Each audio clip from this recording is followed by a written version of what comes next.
offense you like the game between the Kings and the Clippers. 80-76 at the half. Before I get to Ryan and Sacktown, I'm going to tell you what I think is not a good omen. The Kings shoot almost 62% in that first half. Okay? Think about that. They shoot almost 62%, and they're trailing by 4. And I don't know why Sabonis is on the floor with 3 minutes left to go in a half with 3 fouls. He picks up his 4th, and Mike Brown now is out of challenges. Ryan and Sacktown, what a first half, huh? Fast pace, Grant. Big first half for both teams. Yeah. Almost 150 points combined, or over 150. And again, the 4th foul on Sabonis, I don't understand why Mike Brown has him on the floor in that situation. That makes no sense. And he challenges the offensive foul, and he loses his challenge. So that's off the board in the second half. I don't understand. Why is he on the floor in that situation? You know, Grant, he's rolled the dice with Sabonis all year when Sabonis has been on that fringe of foul trouble, 3-4 fouls in the first half, and it's worked out. Tonight it did not. That's a play you have to challenge at that point. I agree it's kind of crappy not to have your challenge the rest of the way, but there's enough writing there between 3 and 4 fouls with the whole second half ahead of you. All right, the Kings shoot 11 of 12 from the line in the first half, but how about the Clippers? 20 free throw attempts, they make 18, all right? The Clippers shoot 57% from beyond the arc. The Kings are at nearly 44%, 80-76. So, who's got the advantage right now at halftime, Ryan? I'll let you go first. The Clippers absolutely have the advantage right now at halftime. The Kings had 42 points in the paint. Sabonis on the bench, take that away right now. In the second half. So that's going to be a big determining factor. The Kings didn't shoot the 3 ball bad, but the Clippers certainly have the momentum and advantage with the Sabonis factor right now. They've got the advantage because Sacramento's probably not going to shoot 60% in the first half. They have the advantage because Sabonis is going to be very limited with his minutes in the second half, and he only has 2 fouls to play with. And the Kings did play last night, so there could be a little bit of that as the game goes on, and the Kings are on the road. But the Kings have played very well on the road. I like the Clippers' position a little bit better. Obviously, they're up by 4. Yeah. And let's face it, the Clippers shot very well in that first half, too. They shot 58%. I don't know if they're going to shoot 58% in this second half. So I think we're in for a hell of a second half.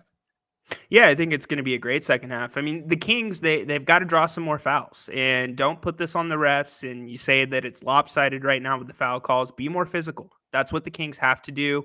Look for I'm going to call for Richaun Holmes at this point. Metu, good, younger, a little bit more energetic, but you need Richaun on the floor in the second half. He is good off the pick and roll on defense, and you need somebody that can distribute a little bit better than Metu can if Sabonis is on the bench.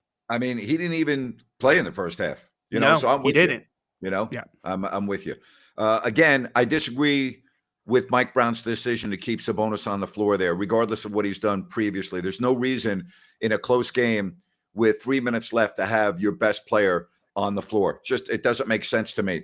But we'll see if it comes back and bites them. But again, 80-76 at the half. Glad that you are here. We've got the T-shirt behind Ryan. If you don't like that, available to you. Yes, indeed. We've got a lot of people have already ordered. We'll give you the website in just a couple of moments. But right now, I'll tell you one thing, though. If you like offense, this is a hell of a game to be watching, huh? Yeah, it is. And Grant, this is one of the best teams in the West, and the Kings have brought it tonight. We've always said they're not going to win with defense. They have to outscore teams, and right now they're right there, and they're doing what they need to do. So the second half should be very interesting. All right, I'm going to type in the web ad or the email. You're right about that. The Kings aren't going to stop anybody, and we know that they're not going to stop anybody. So we're not going to come on the air and pretend that all of a sudden they're going to start playing good defense. All right. They're not going to be playing good defense. They are who they are. And, that's okay. All right. Their identity is offense, and everyone knows that. And you're going to have to outscore them for 48 minutes. And a lot of the teams have not been able to do that. That's why the Kings are third in the West. Exactly right, Grant. And you look at the box, you got 9 from Keegan Murray. Not terrible, but you have no rebounds from Keegan. That's going to have to change in the second half with the Sabonis issue. Harrison Barnes, 4 points. That could be an X factor for the Kings. He can get going. So there is some room to play there. Herder did show up somewhat 8 points. So it should be interesting to see how they come out and play. Yep. All right. So again, if you want to order a t-shirt, send an email, ohboygrantmerch@gmail.com. They're $30, medium, large, extra large. Do we have 2XL or not? Yes, we do. All right. So we got medium, large, XL, double XL. All right. Just send your email and we'll get you set up. Okay. 80-76, Sacramento trailing at the break. Let's hear what you think the final score is going to be. And if you hit the final score, we'll send you a t-shirt. All right. You don't have to have the both of the final score, but you have to have the winning team's number. Okay. So Grant's changing the rules. You're feeling well, generous. you know what? Because what's the chances of somebody hitting the exact score on both ends? What do you think? You tell me. I mean, you're part of this too. Fair. Yeah, no, I Huh? think that's fair. I think that's Okay. fair. If you hit the Kings score, let's put it that way. I think Right. that's a fair middle ground. Right. But the Kings also, I think if we're going to give away a shirt, we're doing this as a celebration. Do you think we should make it that the Kings have to win the game? Good question. Yeah, you know what? Kings win. Kings have to win. You guess the final score for the Kings. That's the middle ground. We're meeting you in the middle, everybody. All right. All right. So I'll ask you, what do you think the final score is going to be? Oh man. I do think the scoring is going to slow down a little bit. I do too. I'm gonna say final score Sacramento 134. Let's say the Clippers 130. 134 to 130? Yep. Kings? All right. 134, 130 Kings. All right. I think both teams are going to have in the 130s. I think Sabonis's foul situation is going to be a real issue. All right. So for that reason, I think the Clippers are going to win this game 135 to 131. Okay. We're in the same ballpark. And by the way, if it weren't for Sabonis's foul trouble, I would pick the Kings to win this game because originally I picked the Kings along with you to win this game. But now at half, shooting almost 62% and having Sabonis in foul trouble, that makes me a little nervous. As it should. But, this is where De'Aaron's going to have to shine, right? Let's assume that Sabonis does pick up that fifth foul early. De'Aaron's got to be the man. I mean, he's still been getting to his spots tonight, regardless of Sabonis being off the floor. So it's time for fourth quarter Fox in the third quarter. Yeah, great point right there. These type of games are so fun to watch. By the way, Phoenix is playing Oklahoma City, and it is 85-78 with 4:20 left to go in the third. Kevin Durant not playing yet. The Warriors are leading Houston 83-72. And good news, Minnesota has already lost. I don't know about Minnesota.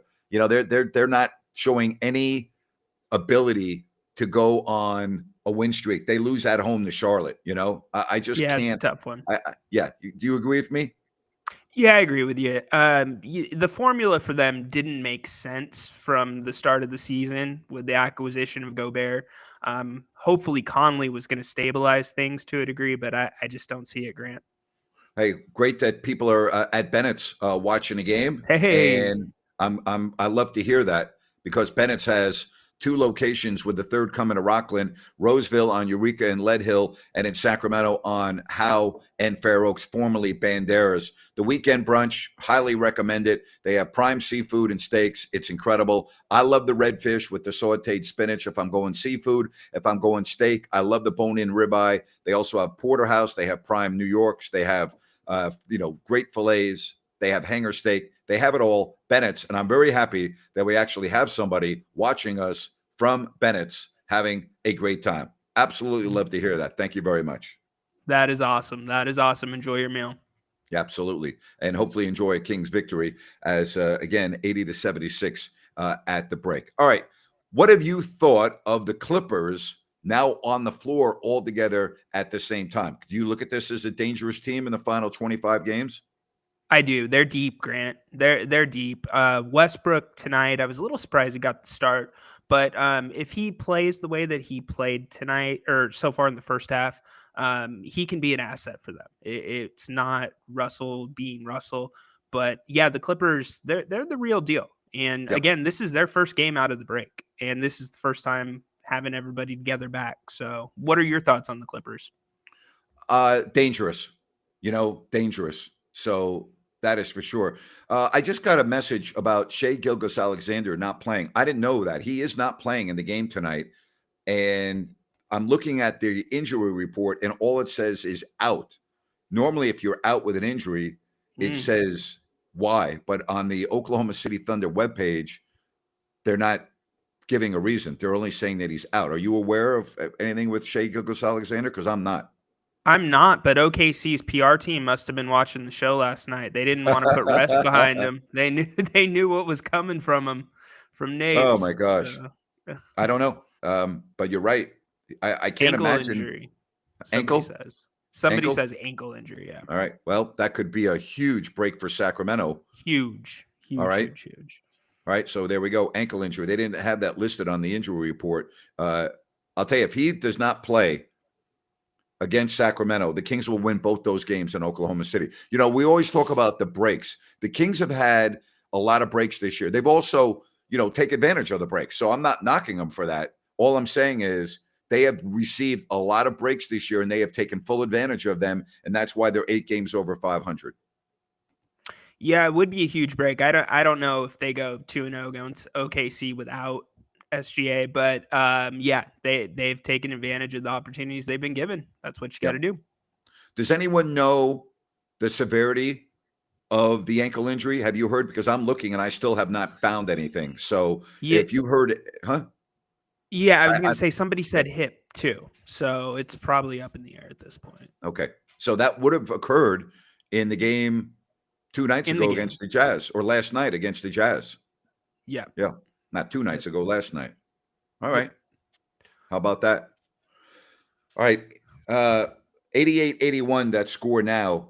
Phoenix leading the Thunder. And really, if you're looking at this from Sacramento's perspective, you want the Thunder to win that game. But Yes. again, if Shea Gilgeous-Alexander has got an injury, all right, where he's not able to play for a while, that is a big deal. All right, so ESPN's saying hip. So whatever it is, he's injured. Okay, that's that much we do know. Yeah, the last triple overtime game, correct me if I'm wrong, was the Kings in Toronto. No, it couldn't have been in Toronto. It would have been, help me out, that the previous triple overtime game was in Toronto, and then 2009 was the last one. I can't remember. I can't remember off the top of my head. Yeah. So, Yeah. all right. Help us out, guys. Yep. All right. And gals. Again, at the half, 80-76. We're going to be on afterwards talking about hopefully a Kings win, but they're going to have to figure out how to score offensively for periods of time without Sabonis on the floor. Okay. Do you think Sabonis starts the second half? Yes. Yes. The way that I do Mike too. Brown, I think the way Mike Brown's rolled the dice the entire year, he's going to do that. But the problem with Sabonis, and we've seen this when he is in foul trouble, he plays that Ole defense and just lets everybody go by him. Yep. And in a game like this, you can't let them go on a quick run at the start of the third quarter. So you got to be cognizant of that. All right, hip and knees. So we'll see. Whatever, again, it's a situation where he's not playing, and he's got 2 games coming up at home against Sacramento. All right, so we're going to be on right after the contest, Ryan and I, to break it all down. I also want to talk about New Works Plumbing of Sacramento. Locally owned for over 20 years. They've got a fix for you. Just go to sacserviceplumbing.com or call the number on your screen. New Works Plumbing.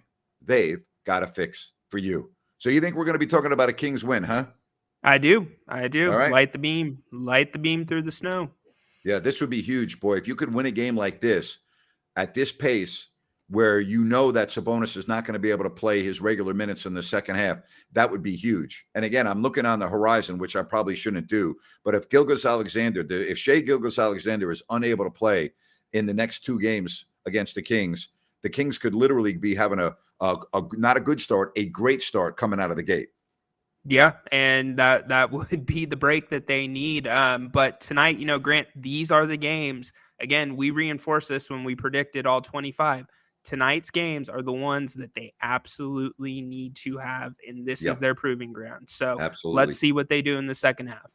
Going to be fun. All right. Thanks, everybody. Rhino, we'll talk to you right after the game, buddy. Sounds good, bud. All right. And again, thanks everyone for joining us right here on If You Don't Like That. Talk to you in a little more than an hour.